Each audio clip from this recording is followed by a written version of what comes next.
My name is Hunter. I'm a researcher researching art. I'm from the US. I grew up in the countryside of a little state called Vermont, but I studied in Singapore and have been living and traveling around Southeast Asia and working on a research project around contemporary art from Southeast Asia. The past couple of weeks I've been here, it's been talking with artists, getting to know who's part of the residency, talking with staff, getting to know like how this place is actually organized, and also talking with local community people who are not artists or staff, and trying to get their perspective on how the area has changed over time, but also the influence of Koganecho Center has had on the area.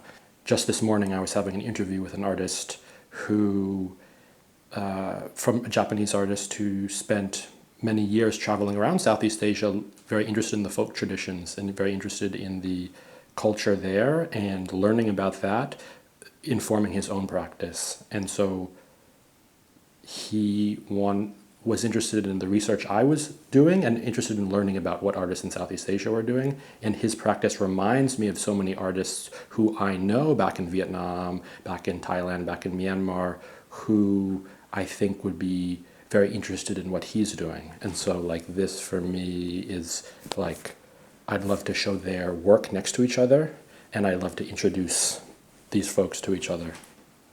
There isn't a lot of research on contemporary artists from around Southeast Asia, and the research that does exist, or the publications that exist, are quite academic, and I was interested in doing something more informal, more playful, more experimental, more conversational, more image-based, and I was actually inspired by the surrealist journals that were coming out of Paris in the 30s and 40s. For me, the format I'm using is actually just A4 paper, which can be printed out at any print shop anywhere and stapled down the center. It's super cheap, it's super affordable, and what I'm doing is partnering with spaces who are willing, and I just send them the PDFs and they can print it out, make it themselves, and then have it available.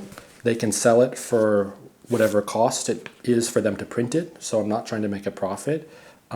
Just trying to share information and cover the expenses of the art space. Wherever I print them out, I write the date and the city that it's printed in. The paper quality, the ink quality is always different in each place that I go to. And because these are very affordable, very easy to make, they're also very easy to change and very easy to update, and I can be constantly making new ones. And it's a very sort of fluid, informal publishing project, although none of this is legally published, and so for that reason I can show stuff that is censored or I couldn't publish officially by another means. So for me that's interesting because it's a container that's a little bit different from the existing containers, you know, institutional containers, academic containers, that have to go through certain rules and show things in a certain way. But for me, it's important to have another type of container too, which can show a different type of stuff that's more open, perhaps more experimental or more casual, or yeah.